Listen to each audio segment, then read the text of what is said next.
Almost 40 years after Apocalypse Now came out, it's still heralded as one of the greatest motion pictures ever released, winning the Palme d'Or and constantly recognised as a benchmark in cinematic history. Apocalypse Now just happens to be one of my favourite films of all time, and as a matter of fact, it probably falls into my top 10. So why have I picked a movie this old to analyse instead of something more relevant? Well, this is one movie that I would unhesitatingly give a 10 out of 10 for. Yet even though it's gained outstanding acclaim since its release, there really isn't a lot of interpretation of the film out there. Search for an Apocalypse Now analysis on YouTube and the result is practically zero. I always found the film to have a lot of ambiguous plot points, so how can a Best Picture nominee with some of the most surreal imagery and plot devices that are just begging to be deciphered have such little written about it? I don't know, but let's rectify that. Fortunately for me, the edition of Apocalypse Now that I have contains practically all of the extra features that I would need for an analysis, and I also have the original source material Heart of Darkness by Joseph Conrad, so I can see what alterations were made for the adaptation.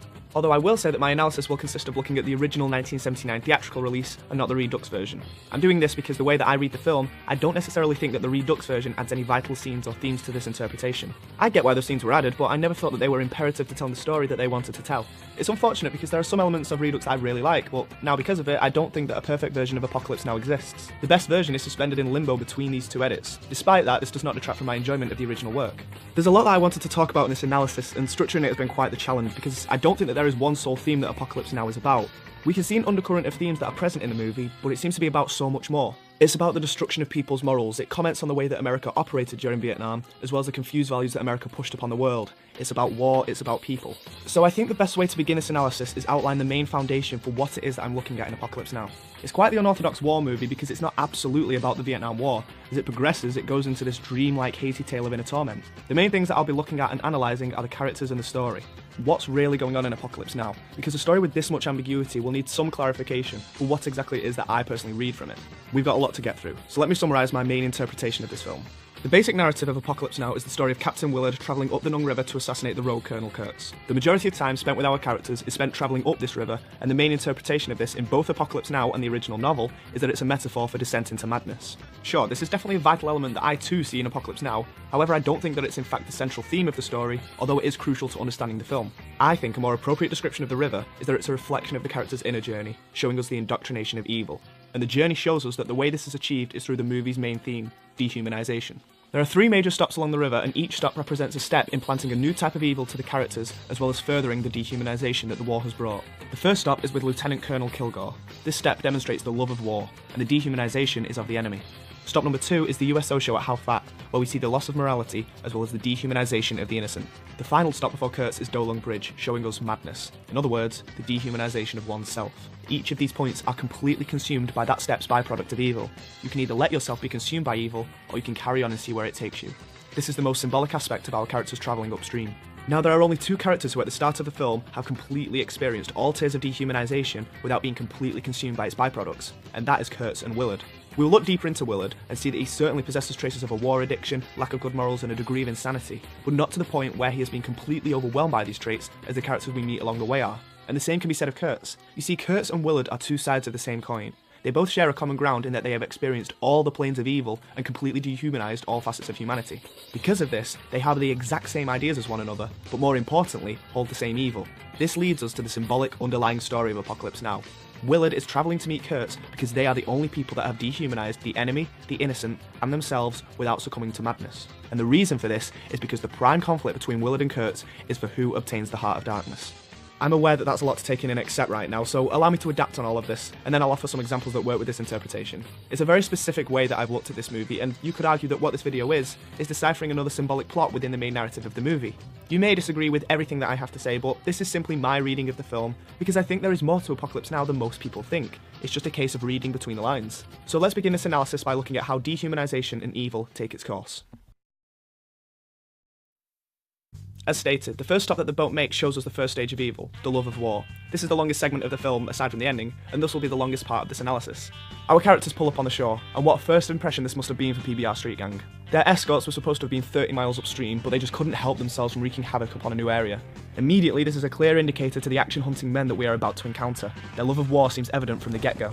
1st to the 9th was an old cavalry division, and it cashed in its horses for choppers and gone terrassing around Nam looking for the ship. They'd given Charlie a few surprises in their time here. What they were mopping up now hadn't even happened yet an hour ago. It's here that we meet the commanding officer and key character of this portion of the film, Bill Kilgore. Right away, the name alone is an obvious combination of the words kill and gore. and an indication towards his character's sinful tendencies. The name isn't a fluke either. In John Milius's original script, the character's name was Colonel Carnage, but Coppola changed this as he deemed it too on the nose. Kilgore is the flamboyant commander who has been utterly consumed by the love of war after his dehumanization of the enemy. He and his entire squadron have been pulled in by the stage of evil. Their fondness of the fight is displayed by showing us that to Kilgore and his men, war is nothing more than a game. He and his soldiers don't follow any rules, they're just here to have some fun. And the love of war that Kilgore's men exude so much of, the reason that they treat it as a pastime, comes from two distinct places. The fact that the battles that they fight are so unmatched, and the fact that they are rewarded for these inevitable victories. Let's look at some instances in which war is treated as a distraction instead of the traumatic ordeal it is to most. The first thing that we see Kilgore do is ignore crucial mission details from Willard, already demonstrating the fact that military authority doesn't really mean all that much to him. Well, we'll see what we can do, but just stand in my way till this is done, Captain. And upon his introduction to Willard, look at the reluctance of his salute. He doesn't exactly show concern to authority as they ruin the fun. It's almost as though Kilgore feels as though he's being interrupted from his main objective, which, as we will see, is nothing more than a bit of recreation. But compare that to Kilgore's introduction with Lance. His salute here is much more attentive. This shows where Kilgore's priorities lie. Lance is a surfer, a sport that Kilgore has admired for years, and is a big part of their life in Vietnam. The arrival of Lance Johnson means that essentially they have a new player on their team. Well, it's an honor to meet you, Lance. I've admired your nose riding for years.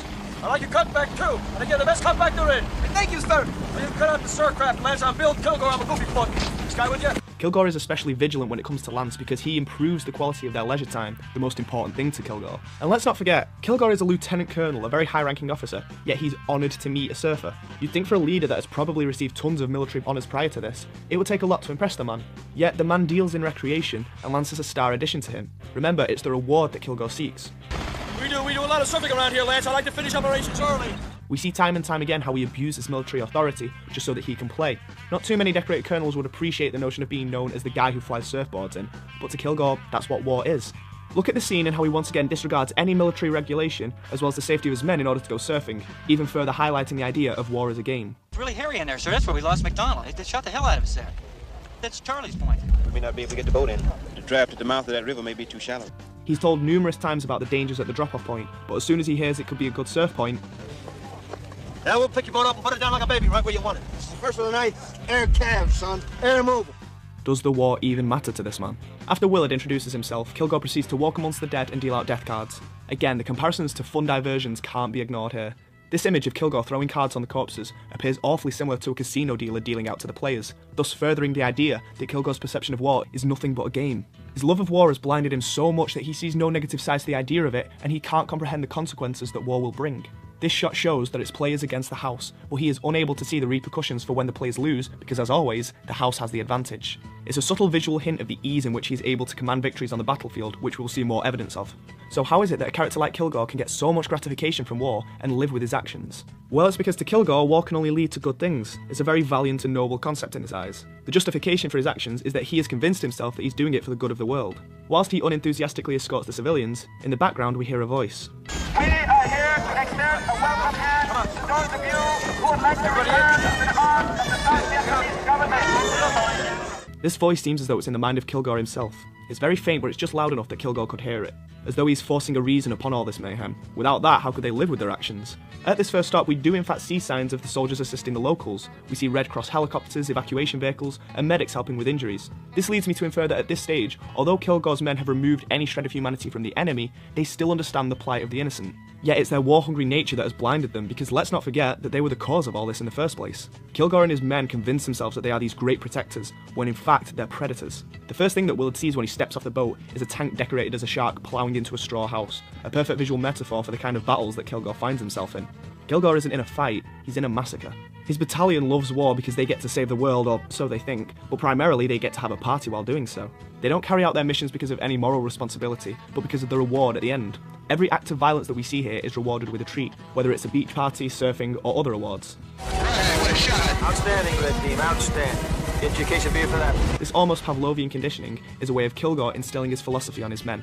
It's clear that Kilgore's soldiers share the same enthusiasm for war that he does. Instead of fearing battle, they embrace it. How you feeling, Jimmy? Like a mean motherfucker, sir! Kilgore's appearance alone gives connotations of cowboys hunting Indians, which furthers the idea of him fighting in an unfair war. Even his name over the radio is Big Duke 6. Big Duke 6. crossing. Put on heading 270. This is probably a reference to John Wayne, whose nickname himself was the Duke. His neckerchief is reminiscent of General Patton, a courageous leader, maybe how he sees himself. But it appears as though this look is not exclusive to him, because it seems as though he's encouraged his men to look the part too. We see that not only do they have ironic phrases painted onto their helmets like Love Machine, and we've already seen their vehicles decorated with intimidating designs, but they even go as far as to wear the same coloured neckerchief that Kilgore wears. This seems to be a visual indicator that Kilgore's philosophy has been imprinted on his troops. It's almost like boys emulating a fatherly figure. At the campfire scene, when Kilgore is questioning his men about Vindrin Dop, they assume that he was talking about surfing. Mike, you know anything about this pointed Vindrin drop? That's a fantastic peak. Peak? They disregard the needs of the military just as much as he does. They think practically identical to him because they've all had the same experience of war, which is easily winning battles so that they are showered with gifts and praise. So what is this great philosophy that they share? Well, as we said, the symbolism in Apocalypse Now is about the indoctrination of evil. As previously mentioned, here we're looking at the dehumanization of the enemy. Possibly the most obvious way that this is displayed is through the use of racial slurs when referring to the Vietnamese. Damn good names all sound the same. Scares the hell out of the slopes. These are dirty PC. I'm gonna get that thing fixed. We didn't find one of them, not one stinking big body. Charlie, don't surf! This slight distancing of oneself removes the human aspect from the enemy and allows Kilgore and his men to treat them as such. During the flight of the Valkyrie sequence, we see Kilgore's perception of a triumphant cavalry marching heroically to defeat the evil, when we see the stark reality. That love of war once again displays Kilgore's lack of judgment to the Vietnamese when determining who the real enemies are by automatically assuming that they are inherently evil. Fucking savages. And what an appropriate choice to use Ride of the Valkyries. A Valkyrie is a mythological creature who decides who lives and dies in battle, and that's exactly what Kilgore does. These men aren't heroes, they're obsessed with winning, and that single cut showing the contrast between both factions demonstrates once more how uneven this fighting really is. This mismatch was one of the reasons why Kilgore loves war, because he's never experienced a defeat. The closest he comes is at Vindrin Dop. His men actually seem nervous. So how does he counteract this? He uses the napalm strike. Kilgore will get a win by any means necessary, and burning the enemy in their homes would ensure this. This scene demonstrates perfectly how outmatched the Vietnamese were to Kilgore. The napalm strike is a good signifier to how Kilgore's mind works, because we realise now that he cares nothing for the Vietnamese. There are no reservations as to how they must be defeated. Some would regard the use of napalm to be inhumane, but that would only prove that Kilgore has dehumanised the enemy. This lack of any empathy and dehumanisation is demonstrated in Kilgore's final speech. He talks about previous incidents of using a napalm strike, and whereas some men may feel remorse for having murdered many people in such a brutal fashion, he sees it in a very simple way. His obsession with winning overwhelms his moral compass. With his back turned to the aftermath, it shows he has become desensitised to the violence against the enemy. These cataclysmic effigies no longer affect him, and what better way to show this than his characteristically unflinching demeanour when a nearby bomb goes off. This shot demonstrates to us the effect that the war has had on Kilgore's mentality. It's simply background noise to him, as he will never understand the true meaning of conflict. But the thing that cements Kilgore's love of war is his final sentence. Someday this war's gonna end. Kilgore offers no resolution, as the end of warfare is not something that he thinks about, because he doesn't want to imagine a world without it. The Kilgore segment of Apocalypse Now shows us the way in which war causes our characters to separate themselves from the Vietnamese. It shows us that in order for our characters to deal with their actions, they create a false sense of reasoning for what they do, assuring themselves that they are the good guys, until ultimately, they end up believing it. And at that point, the dehumanisation process has begun. By the end of this section, we leave knowing that the soldiers love war and hate the enemy. The second major stop that PBR Street Gang make is an army station during the middle of an entertainment show for the troops. The dehumanisation and evil here seems more easily recognisable, as this is the point where we see the soldiers begin to turn on one another. Up to this point, the soldiers that we've encountered share no solidarity with the enemy, but at least there was a fellowship with their brothers in arms. But it's at How Fat that begins to die away. Wait, How Fat? Really? I found out that How Fat isn't actually a real place, although when you say it out loud, it sounds like the English phrase, How Fat. The sign at the dock telling the boat crew where they are is right next to a depot filled with materialistic goods, including an array of bikes that some of the members admire. Yo, man, check out the bikes, man. Suzuki, yeah, that's a good one. Why would a station troop need a motorcycle? Well, because it's at this stage we see that a soldier dehumanises everyone aside from himself. He becomes very selfish and loses any compassion for anyone else. They called this place How Fat because it could be a connotation to the self-centered nature of the troops, as in how greedy have they become. The crew take a little time off to enjoy the entertainment, so once more we see things from the eyes of Willard. It's also worth noting that the soldiers here still share the distaste for the enemy that was demonstrated in the previous section with Kilgore. We see a row of Vietnamese prisoners, including children, behind a chain fence watching the absurdity of the show in front of them. The soldiers' backs are turned to them, much how we saw the priest have his back turned to the atrocities in the previous portion of the movie. And another visual symbol worth noting seems to be the chemical barrels and children. In this lateral panning shot of the prisoners, we see chemical barrels in front of the children, the same chemical barrel that a child was sat on when Willard and the crew first arrived to meet Kilgore. This may possibly be a symbol of the long-lasting effect that American imperialism will have on the future of Vietnam. We can see that the dehumanization of the enemy has carried on from the previous section, and I'll be comfortable in saying that the soldiers' love of war has continued too. They're still just as boisterous as they were, and they're being told that what they're doing is for the good of the world.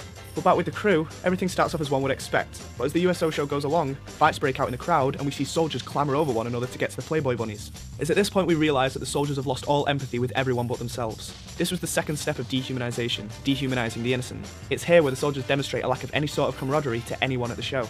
And the people at the show are symbols to embody different types of innocence. The man introducing the show is a representation of the general public, the civilians, everyone that is back at home.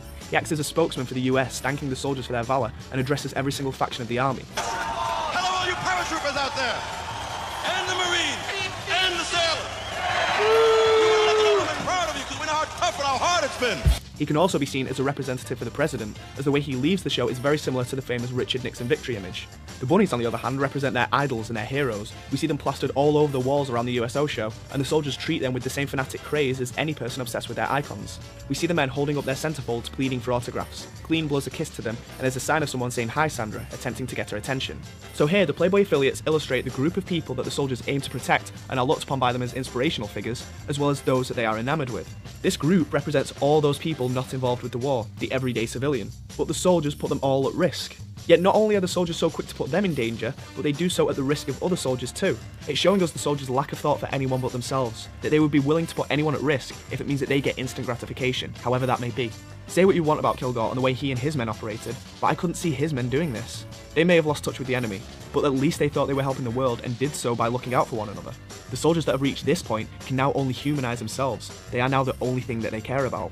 There's much more symbolism and things to analyse in the scene which we'll come back to, but as of right now it seems clear that this gradual dehumanising process is becoming more and more evident within the film. We're seeing that as a soldier progresses deeper into the jungle, metaphorically, they're burrowing deeper into themselves to explore their own evils. The characters' evils are becoming more recognisable. So where do they go from here? It's at Do Lung Bridge, the final stop before Kurtz, that we encounter the last step towards evil, and possibly the most important. It's at this stage that a soldier has gone too far. He has experienced so much trauma, so much evil, that he loses his sanity. It's Willard and Lance that trudge through the area of Do Lung together, and if there are suggestions of the film gravitating towards a more surreal place, then it feels as though we've finally arrived. The surreal nature of this film seems to have emerged from the concept that we lie to deal with our actions, and therefore we assure ourselves that we are doing the right thing. In Apocalypse Now, by doing this, a strange dynamic is created. The soldiers pretend as though nothing is different, and so we have soldiers surfing during battle, and soldiers clinging to an escaping helicopter.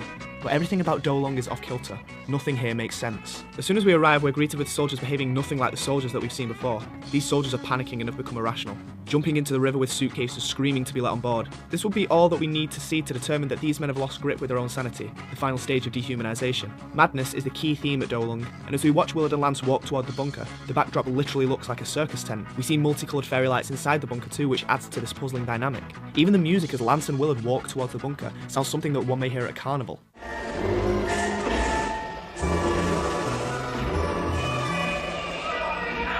I think all of this is an indication to the unclear workings of the soldiers' minds at this point. By showing an extreme juxtaposition between what's going on around them with what they should be doing, it's causing the instability in their mind. This is exemplified as we know that just before this, Lance dropped acid. Hey, you know that last tub of acid I was saving? Yeah. I dropped it. You dropped acid? Far out.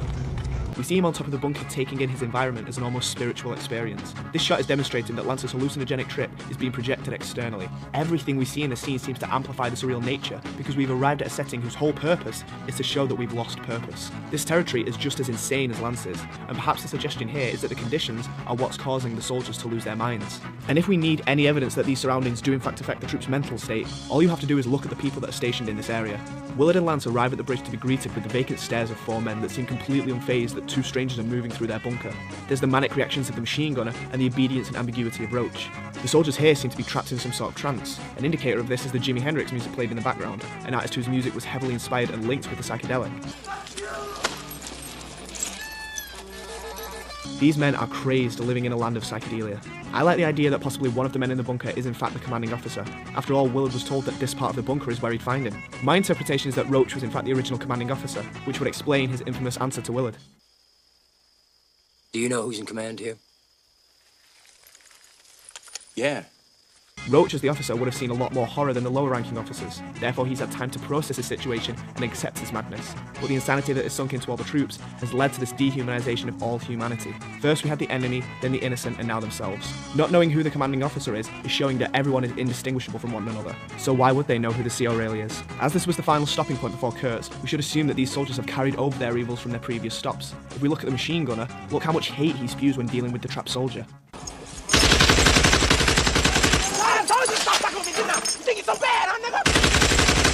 Compare that to Kilgore, who dehumanized his enemies. In the scene where we see him encounter the soldier that's on the brink of death, he offers him water. This is because the soldier has already lost. He's no longer a threat, therefore he's not an enemy. There's still some semblance of honor here, but at Do Lung, the soldier is trapped under a pile of bodies in wire. He's no threat to these men, yet the gunner seems to still have a passionate hatred for him. The evil and dehumanization in this soldier is seeping from every pore. The suggestion of this scene is that madness is inescapable. As our characters leave, we see the bridge that they recently built explode, only to be built that same night, exploded once more, and the cycle would continue over and over.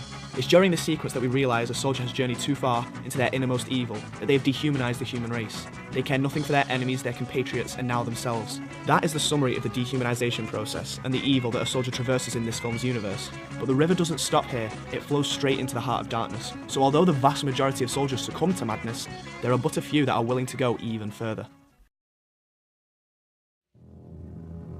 I remember complaining to Francis one day about my confusion about all that was going down, and I said to him, I don't know who this guy is. Who is this Willard?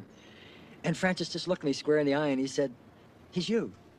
Apocalypse Now is a story revolving around a deeply troubled human being, and that being is Captain Willard. Willard is obviously a damaged character, and we should assume that this is a side effect of his war experience. He has an obvious alcohol dependency. He's a drunken mess in the opening scene, and we see him throughout the movie either ingesting some form of alcohol or hints that he's been doing so. As for Willard's military background, it plays a vital aspect because the implications given to us suggest that he's experienced many atrocities up to this point. In his narration, he talks about how the Kurtz mission is because of his sins, and how it was no accident that he was chosen. In the briefing scene, listen to the previous assignments that he's undertaken. You worked a lot on your own, haven't you, Captain? Yes, sir, I have. Your report specifies intelligence, counterintelligence with ComSec I-Corps. Did you not work for the CIA and I-Corps? No, sir. Did you not assassinate a government tax collector? Quang Tri Province, June 18, 1968. These sound like very dangerous and controversial operations that would perhaps damage the perception of the war effort, but even after all that and the explanation of the Kurtz mission, Willard still takes it on. We can infer from this that Willard has a checkered past in his time serving, and he's still unafraid to continue this trend. This is because in the universe of the film, meeting Kurtz is Willard's final test. Looking at the traits of Willard, I'm inclined to believe that he was a broken man from the moment the film begins. Having established in the opening scene the intensity of Willard's thoughts, as well as his history detailing the nature of his previous tours, the prerequisites that we've shown needed to reach evil seem to have already been accomplished by Willard. This transgression to indoctrinate evil and dehumanize the human race is present in his personality. For instance, the love of war. We know that Willard has been through what many people would consider to be traumatic experiences in the war, and yet... I wanted a mission.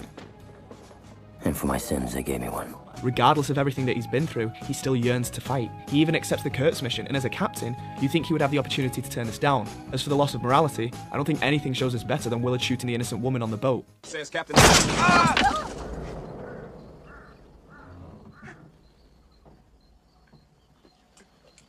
It even comes at a time when the rest of the crew are attempting to help her because they know they can, but Willard takes matters into his own hands. And when it comes to Willard's mental state, just look at the opening scene again. We get glimpses into his mind, and there are indicators of severe cases of paranoia. He's the kind of man that jolts awake unnecessarily and sleeps with a gun next to him. There's a lot of discussion about breaking points in the film, essentially how much someone can take, but it's not hard to believe that Willard is far beyond this point. Take a look at the scene where Willard is given his mission detail. Bear in mind this is before Willard is sent up the river, ultimately before he encounters any of the evil that we as an audience see. Here, General Corman discusses how much a man can take mentally. Good does not always triumph. Sometimes the dark side overcomes what Lincoln called the better angels of our nature. Every man has got a breaking point. You and I have them.